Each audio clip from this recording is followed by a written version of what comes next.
Interactions. They are the core part of every exchange in nature, like what happens when we breathe. We know what is the beginning and the end result of the process, fresh air before breathing in, and the air we breathe out. What goes on in between is concealed from our view. We need to deduce the event from the knowledge we know and the results we experiment with. The same thing happens for many interactions. In the case of quantum electrodynamics, i.e. QED, Feynman diagram comes into place. QED describes how light and matter interact, including all the events involving charged particles. The way QED describes is, instead of using the classical electrodynamic field, charged particles interact by exchanging photons. In order to explain an interaction between two electrons, physicists had to predict the behavior of electrons and photons during the process, and calculate how probable a specific kind of interaction we are paying attention to can take place. Feynman diagrams show a simplified view of what is going on during the interaction. We can draw the diagrams to find many possible ways interactions can fold out.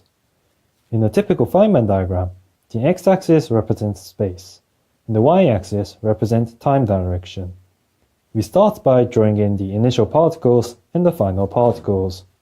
These are the only particles fixed in the diagram, as we can observe the particles. Particles in these states obey Einstein's mass energy equivalence, and the total charges need to be the same according to the conservation laws. What forms in between are called virtual particles. They are not observable by definition, as if they are to be observable, they should be included in the initial or the final state. These virtual particles can have all sorts of properties, like not obeying Einstein's mass energy equivalence, or not following the direction of time. The particles moving in the opposite direction of time are considered as antimatter, or anti-particles, like a positron. In this particular case of Feynman diagram, the two ingoing electrons getting close to each other and then scattering out is represented as tilted solid lines in the space-time plane. The arrows show how electrons move as time progresses. In this interaction, an electron emits a photon, which hits the other electron later, and then the two electrons recoil and scatter. Photons are represented in wavy lines. There are many more possible ways the electrons can behave. Maybe we exchange more than one photons, or an electron may emit a photon only to absorb it later, or the emitted photon may split into a matter and the corresponding antimatter for a short period during the transfer. Fortunately, photon emission does not happen frequently. As each point of charged particles photon interaction, which we express as vertices, occurs, it is less likely it will happen. That means we only have to look at the simplest Feynman diagram and still get a good enough approximation close to the actual result. After drawing a Feynman diagram, we need to calculate the probability amplitude. The great thing about Feynman diagrams is that they provide the probability equation very easily.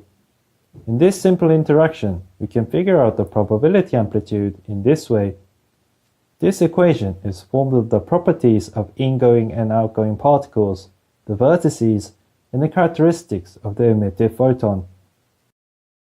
And that was a very simple case of using Feynman diagram, and we can applicate the diagram to other elementary particles. This is an example of a beta decay. We know that beta decay starts with a neutron and ends with a proton, an electron, and an antineutrino. In changing from a neutron into proton, a virtual W- boson is emitted, which later splits into an electron and an antineutrino.